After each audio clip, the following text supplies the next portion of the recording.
Welcome back to New Rockstars. Captain America Brave New World is almost here, and we have one confirmed post-credit scene, and new interview insights are having us asking, how will this movie set up Avengers Doomsday? Is Sam Wilson headed to a future collaboration or rivalry with Chris Evans, Steve Rogers, Captain America, or a possible partnership from Mark Ruffalo's Hulk, or a new T'Challa Black Panther? Are we in store for some big surprise in Captain America Brave New World that they've somehow avoided spoiling in the marketing? How will Cap 4 end? This is the Sneak Peek, the weekly show at New Rockstars that looks ahead to the future of Marvel. I'm Brandon Barrick, and joining me today, we got Erik Voss. Hi, everybody. We're sneaking a peek at the next big Marvel release, and it's Captain America Brave New World, and we're really on the eve of this release. 2 weeks from now, we will know everything that happens in this movie. But right now, I think our interest might be peaked. We're like at maximum anticipation because these trailers are coming out. We're getting looks at, I think, what the actual leader will look like in this movie. They're finally giving us little glimpses of maybe glowing green eyes, yeah. Maybe a deformed head of some form. I see lumps, not a big dome, but like it's got lumps. My lovely leader lumps. And there's like, this movie could be anything. Anthony Mackie seems to be setting the expectations as low as possible. I wouldn't say as low as possible. He is setting medium expectations, which I think is a totally fair thing to do. I think in these press junket circuits, often actors feel forced to claim something is the best thing ever. And I like the tone he's setting with this, which is being like, this is going to be a great Marvel movie. You're going to have a great time. And I'm not going to promise it's the best Marvel movie ever. And someone will think it is. Someone will. And he doesn't want to yuck that yum for them. No. I think it could be brilliant because we'll know in 2 weeks how effective and what he is really going at here. Like, he doesn't want to overpromise, as you said. He doesn't want a scenario where like Tom Cruise and Stephen King are seeing a cut of The Flash at CinemaCon and saying this will be the best movie of all time. Sure. We don't want The Flash again. And then people keep those receipts and throw it back in his face later. Anthony Mackie, there's been several different interviews that have been coming out. Specifically, we read one today from Esquire that really just gets under the skin. And he seems to be very sensitive, I think, to the feedback he's been getting. There was this incident where while promoting this movie in Rome, and that was after the Esquire interview happened. He was in Rome and he talked about, what playing Captain America means to him. And he initially said the character needs to represent a lot of different values and he doesn't consider America to be one of them. And if you watch his statement in context, I get what he was saying. But then like there was all this criticism about that. And he had to kind of like clarify what he said and say like he is a proud American. I mean, if you know Anthony Mackie and the way he's played this character, I don't think that should have ever come into question. And I think all he was trying to say was that, I don't want to speak for him, but I interpret it as like this is a hero, and a hero is looking out for everybody, not just Americans, right? Like that's his point, is that he's trying to be a hero. And I think what he says at the end, what his character says at the end of Falcon and Winter Soldier to that government senator, I think it's a senator, I don't know, where he's basically like, I'm a black man wearing the stars and stripes of America, and that's complicated, right? Yeah. And I think that's totally fair. And to Anthony Mackie's credit, Chris Evans being Captain America the whole time didn't have to deal with these reports of his movie getting delayed a year, screenings that people's apparently didn't like, or them doing reshoots. Like that was not reported as heavily, I think, in the first 3 phases of the MCU, right? No, yeah. And now it's a microscope on everything that happens from Marvel. There is a narrative of there's a more aggressive approach with like covering Marvel news and events rather than a sense of gratitude. There's a prevailing sense of how are they going to mess this up? Yeah, they're the king of the mountain, and everyone is taking shots at them and love to take shots at them. Yeah, and absolutely. So they've been dealing with that. And also, I think he was trying to tell the story of this fourth Captain America movie, the intersection of Captain America as an emblem and presidential politics, and how a lot of political forces do try to use Captain America to serve their own political agendas. And that's been part of the Captain America story since the beginning, both in the comics, throughout the Nomad era of Steve Rogers, even back to the first Captain America film where Chris Evans played the character, Captain America Winter Soldier. that was such a big part of the story. An American hero at odds with America and having to take the star off of his uniform in some cases. I think that's all Anthony Mackie was saying. Yeah. But we're talking about the Chris Evans of it all. And that is another undercurrent that you and I have noticed in some of these pre-release interviews. They have emphasized so much Chris Evans in the legacy of this character. And I think part of that is to reassure viewers that they understand that Chris Evans was the iconic Captain America of the first 3 films in the Avengers movies of years past, and that they want to show how Chris Evans gave his blessing for Anthony Mackie to do this.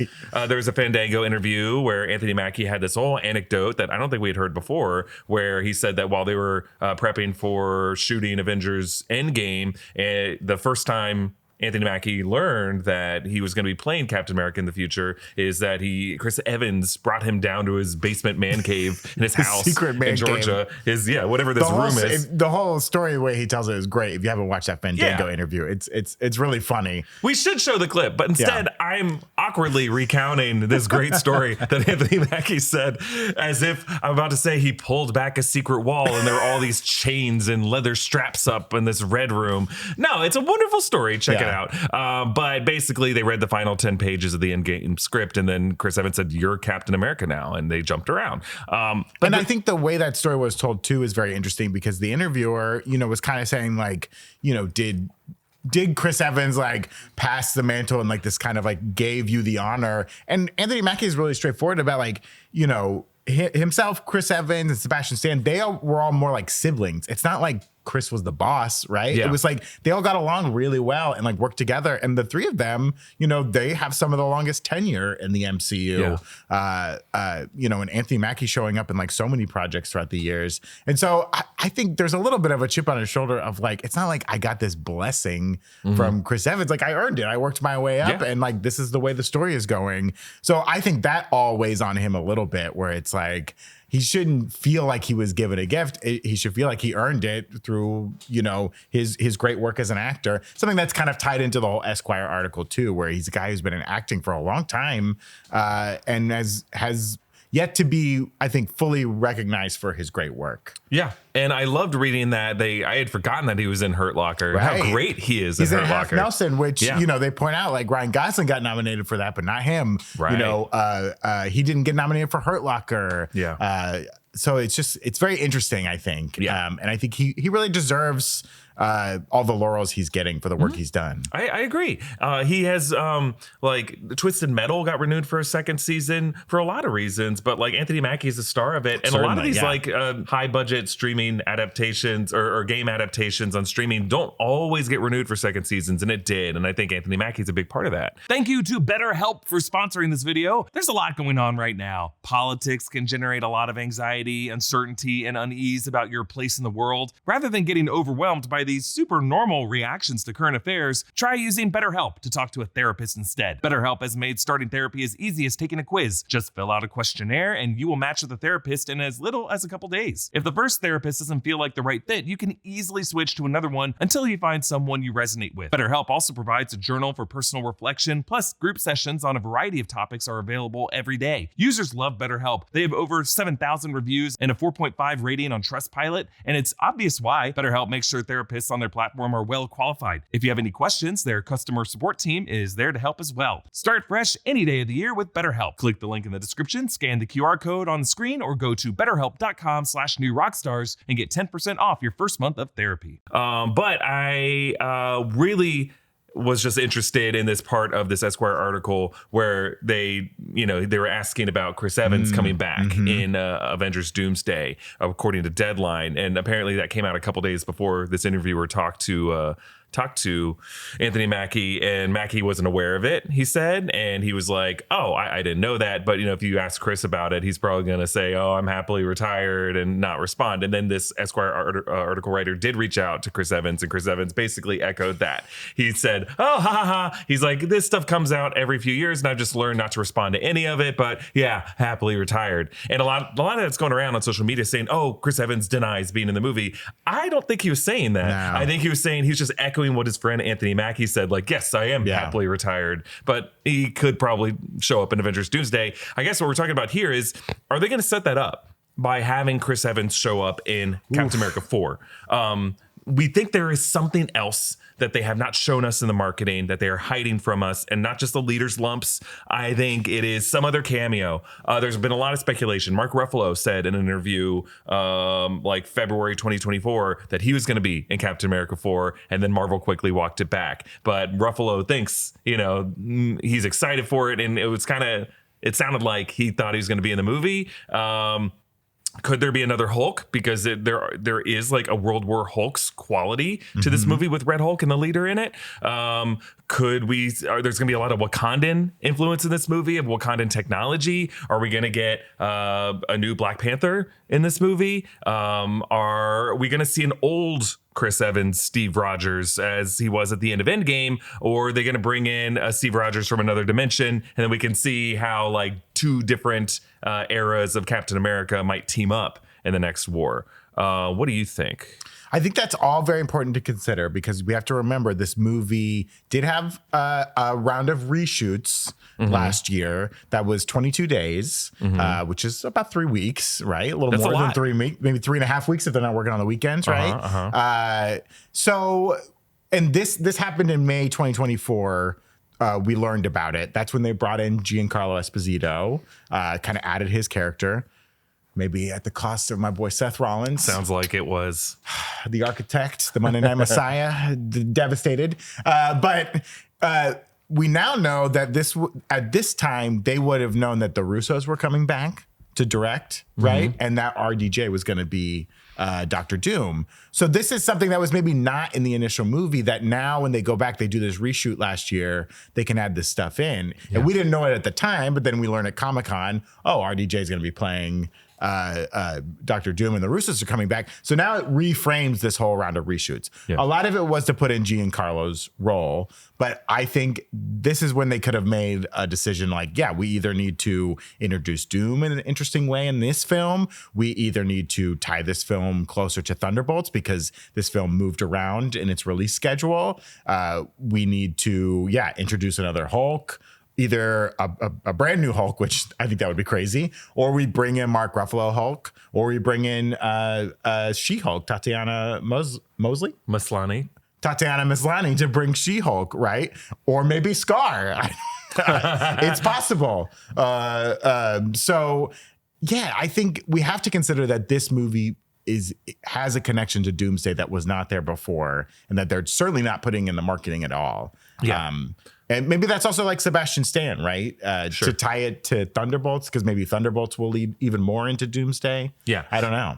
It could be a post-credit scene similar to the post-credit scene of Shang-Chi, where you're just bringing in different actors who are on kind of a different green screen set, and just actors in a room, and there's nothing like big or eventful about it. Imagine a post-credit scene like the Shang-Chi post-credit scene, not like the Quantumania post-credit scene, where it's a vast arena full of Kangs, all played by Jonathan Majors. I think for Captain America Brave New World, it's probably going to be something similar to the former, like the Black Widow post-credit scene, just two characters standing over a grave, like nothing too splashy or visual or crazy, but something that could set up what's to come. Like the original post-credit scene was just Samuel L. Jackson and Tony Stark's Malibu mansion, and that's it. But it was one of the best. I think you're right. I think, these reshoots did happen, and I think 3 weeks, 22 days is a lot of time. Right. A lot of time to put stuff in there. I mean, they could have shot all of Giancarlo Esposito's stuff in like a week and a half. Like, I don't know how much we don't know how many scenes he's in. I don't know how many scenes he's in, but like, you wouldn't need 3 weeks just for his scenes if he's not even like the tertiary antagonist of the movie. I think he is. You probably have Red Hulk and the leader, and then underneath that you have Seth Volker. Right. So I just don't see them needing 3 weeks just for him. They probably shot a whole bunch of other stuff too. 3 weeks, again, a long time. So something to tie in Doom. I'd be surprised if they added another Hulk, just because that's a lot of VFX. Yeah. But they could have a short Ruffalo. Scene. Ruffalo could show up. Yeah, a short scene. Yeah, just like they use an archive footage and he's just sitting there, and they, have that from background from She-Hulk or something like that. I also feel like they have so much tech around Hulk in the computer already. Like, it's probably pretty easy to splice them in. It's not like they're building new wireframe. I don't know. Yeah, they're not designing. They're not doing stuff. A whole new design, right? Because even him showing up in She-Hulk seemed pretty easy to do, and I think he looked better than She-Hulk looked. Yeah. We saw more of her in that show, so there was more to critique.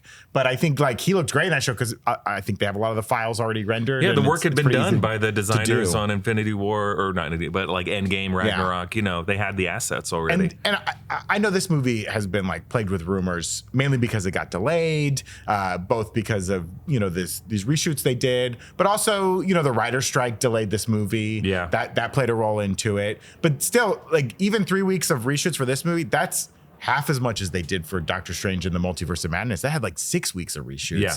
And I think it didn't help that like there was all these rumors of like, oh, the screenings, they didn't like this movie at the screenings and they changed a lot. They chopped it up. I know Jeff Snyder was saying they were going to do a bunch of reshoots in like January, but that never really actually happened. Yeah, I think they did like a couple days. Yeah, because maybe Anthony like Mackie was pickups. asked about it, and he goes, "Oh, it was just like a couple pickups." I think there were some like pickups, like in on a soundstage here and there, inserts. But then that was before they made the decision to hire Giancarlo Esposito, and that was a serious reshoot. That was on the books. This is the big one. We're gonna do it, and every movie gets reshoots, right? Yeah, Any of these big budget movies get reshoots. Anthony Mackie has pointed that out. Like whether it's Marvel, it's Star Trek, it's DC, whomever, like all these movies are doing reshoots. That's not like a new thing for this movie, for Marvel, for any big studio that's doing like a big action movie. Yeah. So I don't think it should be that concerning to folks. Now Anthony Mackie certainly downplayed the reshoots in like changing the overall narrative of the story. He says that like that hasn't really changed that much. There's been, people kind of countering that claim, saying that like, no, they've changed the beginning, the end, they added a Hulk, right? Like all that stuff has been rumored to be out there. I don't know how much, Anthony Mackie's not the director of this movie. He's not the writer of this movie. So maybe what they've added didn't change what he knows about the movie. Because I think a lot of times actors, they're inside of the movie and they don't even know what the final cut looks like till they see it. Yeah.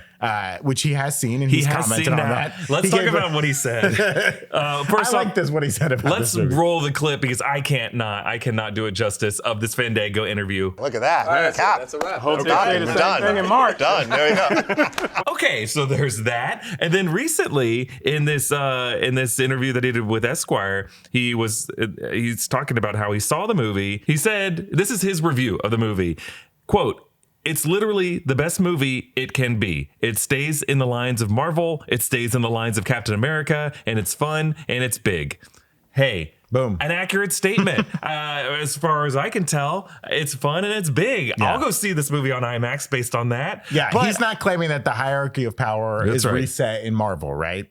Yeah, it stays in the lines of Marvel is what I'm like, oh. I think he's like trying to say like, he's trying to reassure people this will still be like a good MCU movie. Like Marvel fans, you're going to be eating good. And we're not going to try to do anything else with it, But like describing it as any movie as staying within the lines just has kind of a negative connotation to it. And I think that's where you can kind of read between the lines there. But either way, I don't have a problem with this take on the movie. And I feel like a lot of us will have that take as we leave. And that won't mean a bad thing to all of us. Yeah. And as an ambassador for this film and the MCU in general, he can't go out there and be like, yeah, we did a bunch of reshoots and it changed everything about the movie. He's not going to do that. Yeah. And I think that's totally fair, and I think he should be proud of the film. I haven't seen it yet, but I think he's doing a good job being an ambassador for the film, especially when just seems like it's getting nothing but kind of negative early press from people who have not seen the movie. Yeah. To talk about how this movie could link to Doomsday, there was another, I think, overlooked part of this Esquire article where they talked to Anthony Russo. And I think they tricked Anthony Russo into talking about Electric State. Because Anthony Mackie does a voice. And then so they were able to get him to talk a bit about their plans for the next movie, for Doomsday. And this article says, quote, "Since Marvel hasn't offered much info at all regarding the upcoming Avengers movies Doomsday and Secret Wars, Mackie and I ask each other the question on the mind of just about every Marvel loyalist: how will the studio outdo Endgame?" And then Mackie says, "What you don't want is Infinity War and Endgame 2.0.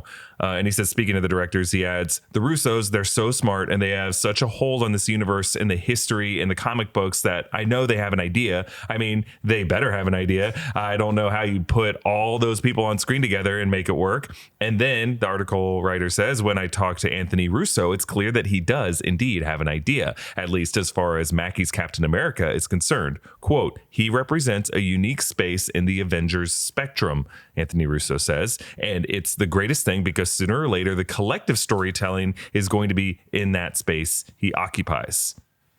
So I'm going to read that again. He represents a unique space in the Avenger spectrum, and that's the greatest thing because sooner or later, the collective storytelling is going to be in that space he occupies. What does that mean for Anthony Mackie and Doomsday? I think what it feels like we're leading to, right, is like multiple teams. There's not like one capital A Avengers team. Yeah. There will be like a team of Avengers that'll be led by like Mackie. There's going to be the Thunderbolts that'll be led by either Sebastian Stan, Bucky or someone else from the Thunderbolts. Then there's probably going to be like whatever Doctor Strange is up to. Yeah, Cosmic Avengers or something. Yeah, I think he's not going to be on the Avengers team. He's going to be on this weird like multiversal team. Maybe him, America Chavez. Yeah, all the magic wielders, right? And then we'll probably have maybe a Dark Avengers type team that's even more nefarious than the Thunderbolts in a way. If that's either from a different multiverse or something like that. Maybe the Illuminati comes back into play again. I don't know. Trying to predict what they're going to do with this movie is really tough. But if they don't want to do, I think saying we're not going to do Infinity War Endgame 2.0, those movies were like, we're all Avengers here, baby. It's one big team, assemble, we're doing it. I like the idea of there's factions on their own, doing their own thing, which we saw a little bit of in Endgame, right? They split up. They all have their different missions to get the different stones. Yeah. But I think that works well. Like instead of making one big team, keeping it kind of sectioned off, everyone working to their own goals and how each team's own goals kind of conflict with each other. I think you're right. I think the way the Russos are looking at it is there is a spectrum of Avengers and they're grouped together within different subsections of that spectrum. And yeah, I think I'm not sure if Doctor Strange would be leading like an Illuminati faction, like a cosmic faction, or like a Midnight Suns faction. I think there is room for a horror Midnight Suns lineup that has like a Doctor Strange and a Blade and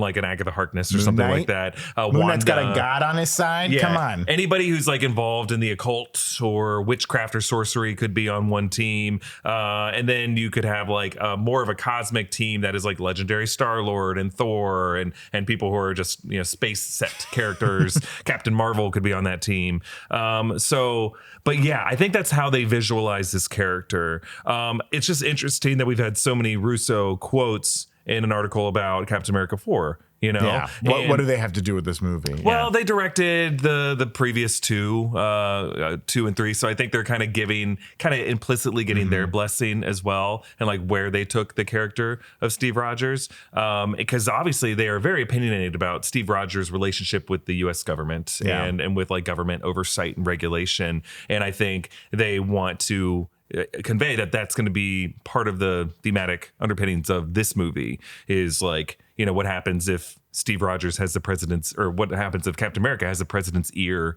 and the president has like, is kind of corrupted in some way.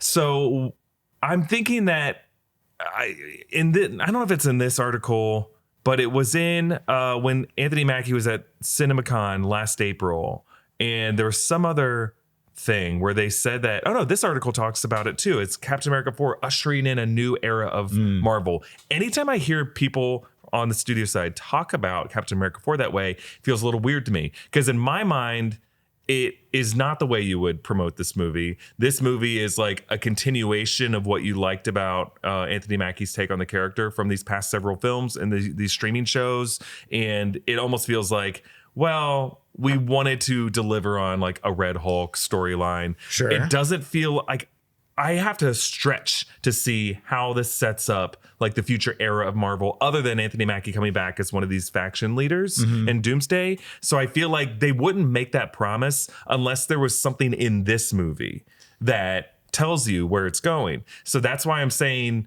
a Chris Evans cameo, a Ruffalo cameo, a Doom cameo, a T'Challa cameo, a She-Hulk cameo even. Like there's got to be someone else who they are hiding from us who's going to appear in a post-credit scene to take Mackie into the future of this franchise. And I think that makes sense in where the MCU is at right now because, Phase 5, I think a fair criticism was a little all over the place. We don't know where it's going. right? It was kind of all these disparate stories. You have like Wakanda Forever kind of wrapping up, Chadwick Boseman's story as T'Challa there. You have Guardians ending its 3-movie run, and then you had to have like the Marvels and things like Shang-Chi and Eternals, like setting up other things, but we don't know when we're going to pay those off. Then because of the shuffle with the strikes and everything, last year, 1 movie, Deadpool and Wolverine, and that's just kind of ending Deadpool's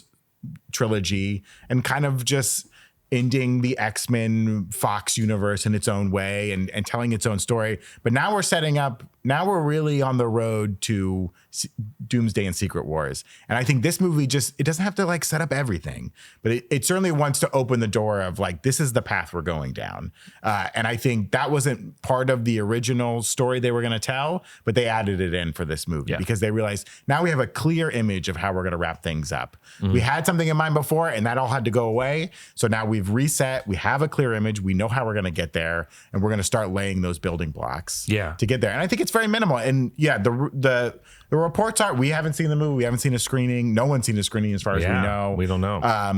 But the reports are there's only 1 post-credit scene. And I think that is going to be important for setting up what comes next. And I think personally, it will tie to something we'll see in Thunderbolts also. So I really think they're on that wavelength now. And it would be important to do that. Now, if it is Chris Evans coming back, do you think it is an old Steve Rogers? Or is it a younger Steve Rogers from another universe? Or is it the young Steve Rogers from Endgame going through time? And we saw him as old Steve Rogers, but he was able to jump into this moment as still a younger version of himself somehow. Okay. Yeah. Let's run through each of the possible cameo, like big cameos that no one knows about yet. You got it. And look at this post-credit scene or just somewhere in the movie. It doesn't have to be the post-credit scene. And just not rank it, but assign percentage likelihood. Okay. So where you're feeling like, the odds or the percentage likelihood. Starting with old Steve Rogers. Out of 100% likely versus 0% definitely not going to happen, where do you fall on his appearance in this movie? I would do it low because I think Chris Evans coming back is a big deal. And if they do it for this movie, I don't know if they want to do old Steve Rogers again. Right? Okay. I would put that very, very low. Maybe a photo of old Steve Rogers. If there is a Steve Rogers funeral or something in this movie where there's a photo, I wouldn't count that. But I would put that very, very low myself. Okay. What about you? I'm at like 60%. Oh, okay. I'm at 60% that at least we see a reference to him, an image of him, his funeral, like that somehow this movie addresses elderly Steve Rogers in the movie. Okay. I'm 60% certain. Like they didn't let him leave after he came and gave the shield. They just like tackled him and put him in a home somewhere. And he's like, I'm Steve Rogers. I think he's going to be the Peggy Carter dying on her deathbed of this movie. Oh, okay. Old age makeup, and then it could be off screen, but I think they'll they got him locked up in a home, so that's what I want to see. He's in a home. Come on, Chief, raise your hand. Don't you want to watch the game? They're like, you're not Steve. I'm old Steve Rogers. And they sent me to another timeline. I married Peggy. You'll be swell. You'll be great. Everything's coming up, Rogers. Everything's coming up. Rogers is great. How is that not in Rogers the Musical? Run it back. All right. So, let's talk about young Steve Rogers from another universe or from time traveling mechanics. Okay. I mean, I think I've always said like bringing Steve Rogers back is like a really, you can only really do it once.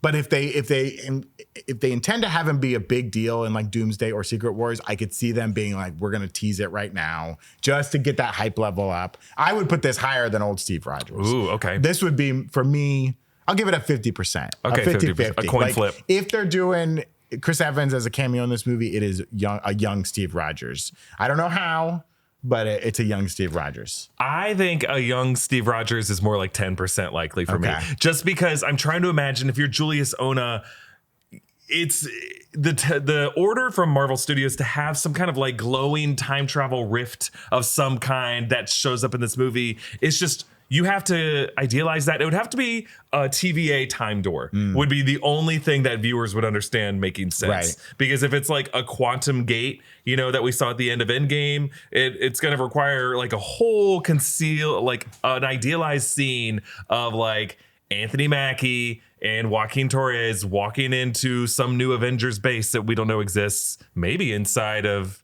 oh God, here I go. Inside Tiamat, there's a new Avengers base. And they're like, here we go. We're in his skull. And there's a quantum gate there. And then from out of the quantum gate comes young Steve Rogers.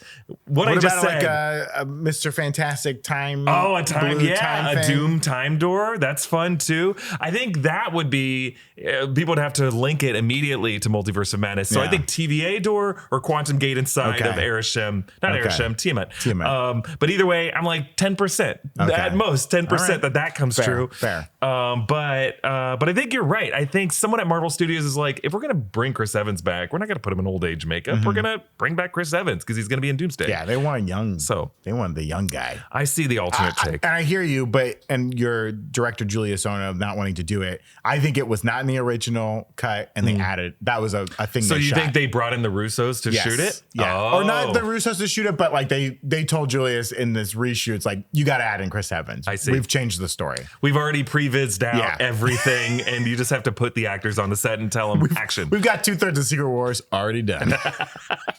All right, our next option of who could be the mystery cameo in Captain America: Brave New World, Bruce Banner, and I'm saying Mark Ruffalo, Bruce Banner, who Hulk? Doesn't become the Hulk. Okay. Yeah.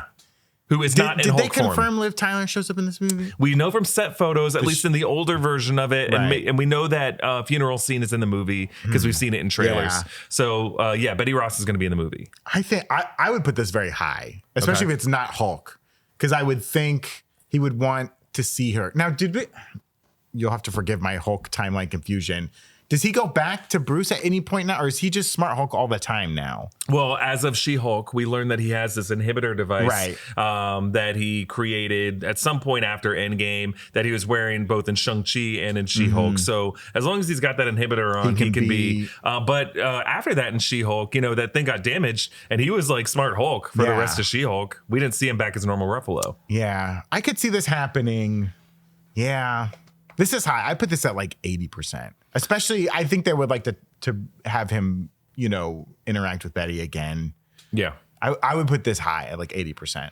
I'll put it at 70% just because Ruffalo has done this before. He showed up in the post-credit scene for Shang-Chi and he had that slip up in that interview. I think he will appear. I think there's a very good chance that he just shows up. He was in the post-credit scene for Iron Man 3. I think it's easy to get Ruffalo on the phone and say, hey, can you show up to set for a day? You don't have to change your clothes at all. Right. And Ruffalo's like, well, I'm just wearing this plaid shirt that I tucked into these weird corduroy pants, and I'm wearing boat shoes. Is that gonna be okay? And they're like, yeah, man, just put your arm in a sling. And he's like, here's a pair of glasses. Throw them on. You're a nerd. So I think it's very easy to just do that. You can just have a scene. He can just be in a room with him. I can picture Julius Ona handling that, even if he was involved with it. All right, but let's now look at a green hulked out version of Bruce Banner in this movie. And in that case, we would have multiple Hulks. My Time to Shine Hello would have been accurate. We'll have Red Hulk, we'll have the leader, and we'd have Green Hulk in this movie. What do you think? I would put Green Hulk lower than She-Hulk. Because I think they're looking for an opportunity for people who did not watch She-Hulk to be like, there is a female Hulk out there. Get used to it because you're going to see her in Doomsday and Secret Wars. Okay. And I would put that higher than like Bruce Banner Hulk. Okay. I would put that at like 40%. I put Bruce Banner Hulk at like 10%. I think it's pretty low. It's tough. If you have Red Hulk, you'd be like, why aren't you having one of these Hulks fight Hulk, right? Yeah, right. Unless the Hulk helps out in the fight. I think if Hulk assists, it downplays any victory that Sam Wilson would achieve. So I think they need to have the titular hero win that fight with his own talent and his own skill. You can have Bruce Banner show up, not as Hulk, and he has to be like, oh, I got to go to space again. I got to do space court because I got a kid now, and I got to take him back to his mom. She's on another planet. So I gotta leave. So if any fights happen, I can't be here to help out. Living Tribunal says I gotta pay child support now. I gotta go to Sakar because I fucked up there too. I got fines to pay. I killed a couple people. I was dumb Hulk at the time, but now I'm smart Hulk. Now I'm smart Hulk. This is great. We should just have a whole podcast of just like Hulk on Hulk on Hulk. So I think She-Hulk is a 0%. Okay. In this movie. And I want She-Hulk. Let's get She-Hulk. I'm not happy that I'm at 0% there. I like Tatiana Maslany and I like She-Hulk. I just think cynically Marvel Studios is moving on from a lot of those characters and we will not see them again. Side portal time door, She-Hulk and Born Again? No, I don't think she'll be in Born Again. I think she might show up in other Disney Plus text message, shows. a FaceTime. I think she has a better chance showing up in Armor Wars and Nova than not Armor Wars, Vision Quest and Nova. Okay. I think they're going to look at some of these characters as showing up only on Disney Plus. Dang, dude. And Marvel Television. Dang, dude. I think we'd sooner get a second season of She-Hulk than we Having would her in see a film. than having her in Doomsday. Okay. Oh wow. I Not honestly even Doomsday? do. Yeah, I think like Kevin Feige, I think there are Bob Iger, I think there are people at Disney Corporate who are like, these are TV characters. They are not movie characters. I don't agree with that. Listen, I think they that's put the stupid, Star Trek but TNG cast in 3 movies. We can do it, folks. Yeah. You can leave the television and join the movie. I think you would say, well, what about Charlie Cox? They brought him into Spider-Man No Way Home and it was awesome. Yes, that's true. They did, but that was also like a Sony movie. Yeah, it was Sony. And it was not like, I don't know.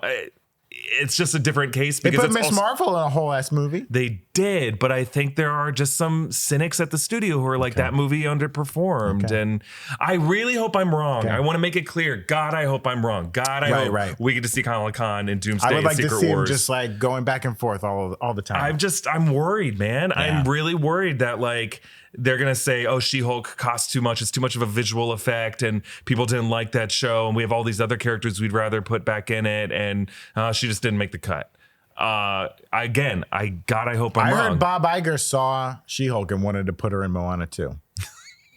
Like, let's get Moana too. Yeah. Was that in the rumor rundown? Yeah, was that in one of the You missed that episode of Rumor Rundown. Damn, I gotta be there. Yeah. Again, I hope I'm wrong. I just think it's 0% that she shows up in this movie. I honestly think she has a better chance showing up in like a future TVA thing, just because like she does have a comic history arguing cases in front of the TVA, and like if they ever do a future, what I really want. Brad Winderbaum, if you're listening, please do a future show called Agents of the TVA and have it be a Coulson, Owen Wilson team up show where they're prosecuting different like cases throughout history. And then it's so easy to get She-Hulk in and that it just show. exists outside of time and they're just doing whatever. I love that idea. Yeah, it's a continuation of Loki and Agents of S.H.I.E.L.D. Yeah. And they can both live on in a canonicalized future in the MCU. That's what I want. All right, let's talk about Bucky. I'm at like 90%. Ooh, I was going to say like 99%. Yeah, I think that honestly, of all these options, might be the likeliest. Like established that he's a senator now? Yeah. Or is he a representative or is he he is a representative, which is crazy to me. I know I've talked about this in videos. He killed JFK, folks. This guy, they killed believe JFK. He assassinated. He was an ageless assassin for a foreign adversary for years, and that is known. He was all over the media in Captain America Civil War as a murderer. And then he is now a congressperson, which means you were not appointed. I want to make something very clear.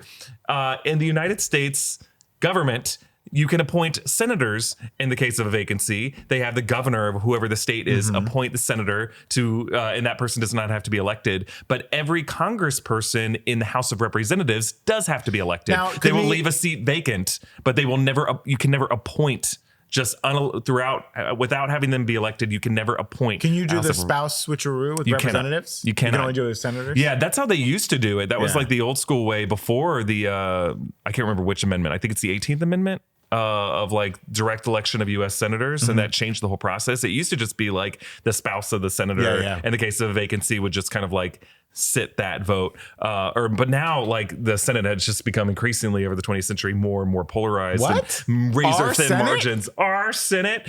All the decorum has really gone away, if there ever was any. And now, like, it's more of a political process. So they're directly elected by the popular vote of whatever state they are coming from. And then in the case of a vacancy, either through a resignation, a death, or they're appointed to a different office, the governor appoints one until a special election is Now, they held. could have changed the rules in the MCU. They did have half their population disappear for 5 years. And you got to imagine there were some Congress people. There were a lot of vacancies. Yeah. And there could have just been appointments made. Yeah. I just love the idea that Bucky Barnes had to at least win a primary. It doesn't mean he had to win a general election. It could have been a very gerrymandered district from wherever he came from, but he had to like show up. He had to file FEC paperwork. He's going to the state fair and like doing the sledgehammer thing and just bing, and it's shooting up through the top. He's going to some like local civic center to do some debate with like 6 other wackadoos from that district who are like, my rent needs to be lowered. And someone else is like,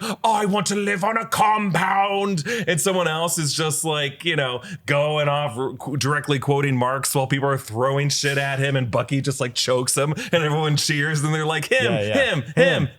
So I think Bucky ran in a very conservative district. Let's be clear. What do we think like the 538 rating of that district was? Is it like D plus 12 or is it R plus 18? I'm thinking R plus 18. I mean, he did help bring back half the population of the universe. That's a pretty good thing to have in your campaign slogan. How much did he help though? He was pretty helpful, I think, in the battle. Bruce Banner really did most of it. Bucky had been faded. Bucky was one of those. He was there for the fight. As soon as he was back, he jumped right into the fight. He didn't run away. Okay. I did not run away from the fight. I killed JFK. Did not run away from the fight. Yeah, I think like Bucky. It's an interesting statement about the state of the MCU if they elected Bucky 100% Barnes is in this movie. He should be in this movie, I think, to help set up Thunderbolts. I think him, like, with Val, maybe, too. Yeah. I don't know. I think we get, it might not even be a post-credit scene. I could see this as, like, in the movie, an act 2, like, you know, just the way Val showed up in Black Panther Wakanda Forever, like, in the middle of that movie. I think Bucky and Val show up in this movie. Do you think he's there at the... at the funeral? No, not even, or maybe at the funeral or at the attack at the White House where Bradley gets reprogrammed and like goes crazy. He might be there too to help settle things down. I don't know. They just cut him out of the trailer, right? That's right. Yeah, that scene where it's like the darkened room and Harrison Ford is like talking about adamantium and the glass shatters. Yeah, it would make sense for Bucky Barnes to be there. That makes sense. I like that. I think Bucky's like 90%, if not 100%. I would expect to see him in this movie. Let's talk about, do we think Dr. Doom shows up? Or if not Dr. Doom, like the essence of Doom. We see a rectangular time door. A metal hand petting a cat or something like that. Dr. Claw-esque time door Doom. Yeah. I would put that low. I don't know. I'm at like 0%. Yeah, I don't think they put Dr. Doom in this right now. Because I think Robert Downey Jr. is too expensive. Yeah. That would just up the cost of this movie by another $5 million if you have Robert Downey Jr. on set. If word gets out that he's in the post-credit scene, though, this movie will make... It's already on track to make like $90 million for the opening weekend. I think if word gets out that he's in the post-credit, it will shoot up. Yeah, that movie, the second weekend box office would outpace the first weekend box office. Yeah. I think it would have come out. I don't think he's in it. I think it would have come out by now if it were something that big. Yeah. I mean, they have not done, like I said, they have not done press screenings. We're getting very close. Yeah. They might be trying to keep this under wraps. I mean, we know this was DC, but for the Flash, right? They kind of kept out the George Clooney reveal at the end. That wasn't until like the couple days before screenings that they were showing that part of it. So I just think it's too early, though. I don't think he's in it. I think they can coast on the news that Downey's going to be in these movies later. I would expect to see him more in First Steps than in this movie. I think it's far likelier that we see Dr. Doom, Robert Downey Jr. in First Steps. Fantastic Four. Yep. 0%. 0. We're saying 0 for a Doom cameo in this movie. And then what about a new Black Panther in this movie? What do you think? Do we get a reference? Do we go to Wakanda in this movie? I think we do. Yeah. I mean, they have to be involved. We've, the more recent clips have shown the kind of purple glow of his suit.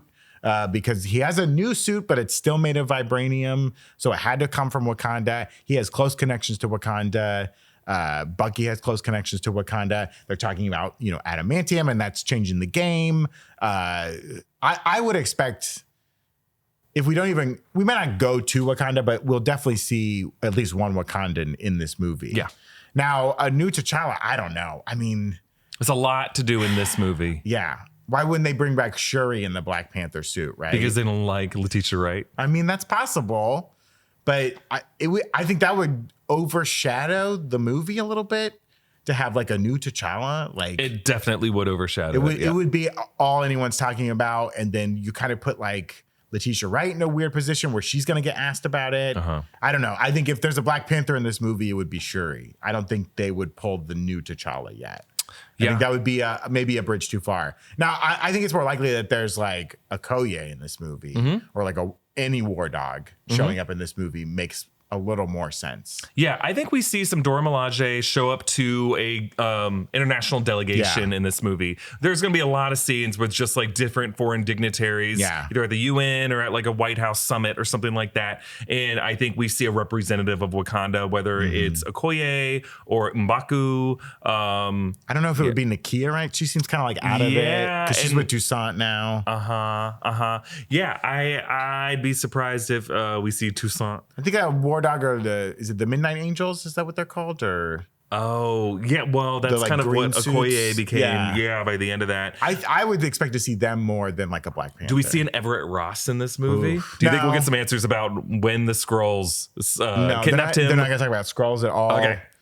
I mean, this is, we haven't even talked about this. Like, does Thunderbolt Ross reference the previous president who went on national television and was like, there's aliens everywhere and we're going to get them and they're in trouble? Again, I think like some of these Marvel TV shows, they are not going to reference it. Yeah. At all. I think they want to move way past Secret Invasion. Yeah.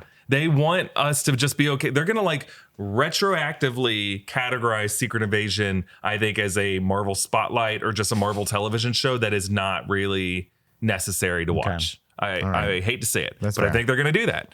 I mean, I don't know if I hate to say that, but it's like, I hate to say that, like, you know, some of those performances some people would consider, because I mean, Samuel L. Jackson did a great job on that show. Right. Don Cheadle did a great job on that show. Ben Mendelsohn, Coleman, for as long as we had him, did a great job on that show. Yeah. But to answer the question, T'Challa or Black Panther, I would put it like 2%, but a Wakandan, I would put 70%. Yes. I maybe even like 80%. I'm at 100% that we will see some representative of Wakanda in this movie. Totally. I'm more certain for that than I think anything else. There's going to be a moment too, because he's changing suits at some point where they're going to be like, here you go, or something like that. Someone's going to like show up and offer him like a new upgraded suit. And Ross is going to be like, did that come out of our budget? Who paid for this suit?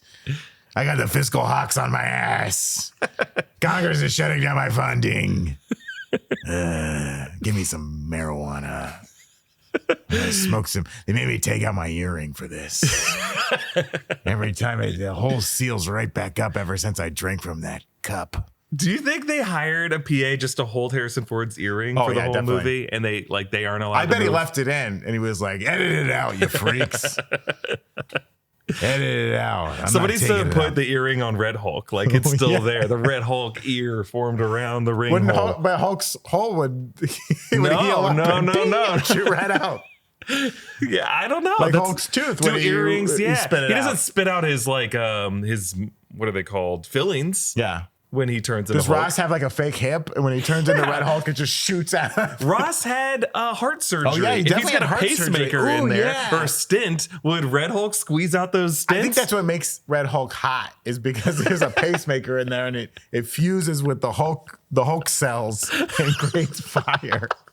And the Hulk doesn't know what to do. Because I would think his heart pops off the pacemaker, but it's still in his body. It's still somewhere. Just ping-ponging around in there. And like every organ is trying to push it around. It's just like, no room here, pacemaker. Get out of me. I'm too hot. I'm running hot. All right. I'm trying to think if there's any other like final, because this is really our final predictions episode. We are not doing another sneak peek before the release of this film. But I think we're locking these predictions in, and we will revisit them on the other side of Brave New World to see how accurate we were at some point in the future. So as we look ahead to the next week, what's coming up on New Rockstars, the reason we're not doing a sneak peek a week from now is it's Super Bowl Sunday, and we have a crazy event scheduled for that day. This is Sunday, February 9th. We're doing our trailer watch party, and we're expecting to see trailers for Fantastic Four, for Steps, for Thunderbolts, for Jurassic World Rebirth, for Mission Impossible, Final Reckoning, the live action How to Train Your Dragon, and Lilo and Stitch. Not Wicked, it turns out. I think they're punking us. I think it will show up. They're saying no Wicked Part 2, but I think we might see it. Well, whatever we see, we're going to be here on the New Rockstars channel. We'll have our reaction couch where we'll be reacting to trailers, and specific reactions will be clipped out as their own video uploads on the New Rockstars channel. But all day on Sunday, February 9th from 2:30 p.m. Pacific time, that's 5:30 p.m. Eastern time, till the game's pretty much over, we're going to be live streaming on the reaction couch, on the break room set, answering your questions in this live stream. And it's going to be a lot of fun. So please join us for that. We'll be live right here on the New Rockstars channel. Very easy to set us up as your first screen. Make the game your second screen. That's right. Are you really that excited about that game? Who cares? Who cares? The good guys lost already. Who were the good guys? Buffalo. Oh, okay. We all wanted to see Buffalo in there. We want to see we Detroit in there. The Jacksonville Jaguars. Well, yeah, but not this year. Not this year. Maybe next year. So that's happening tomorrow on the New Rockstars channel. A very helpful video, I think, for a lot of what we're talking about. Captain America Brave New World has like at least 10 different Marvel titles that preceded it that you kind of need to know at least something about before you go into Brave New World. So we have like a great recap of like everything. The first 3 Captain America movies, the first Incredible Hulk movie, the Falcon and the Winter Soldier, everything that happened there, the Avengers films, Anthony Mackie's appearances in other films. We have a full primer recap. Is it primer or primer? I think I always said primer. Who says primer? Someone said primer, and it was someone I respected on a podcast, and I'm like, uh-oh.